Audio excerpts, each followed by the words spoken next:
Skip the Dishes login, sign in, skip the dishes. If you'd like to sign in to your Skip the Dishes account, it's fairly simple to do so.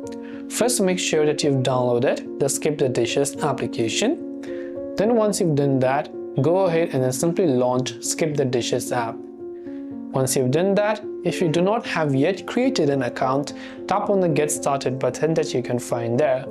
Otherwise, what you can do is simply go to the option that says already have an account, log in. So tap the login button there. There are many ways to log in. You can go ahead and then type in your email and password manually over here. Otherwise, what you can also do is you can sign in with your Apple ID, Facebook ID or Google ID.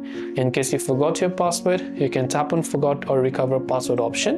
Or if you want to sign in using your Google account or so on, select your Google account and continue with the account that you wish to sign in with, and then you can see you will be successfully signed in to your Skip the Dishes account.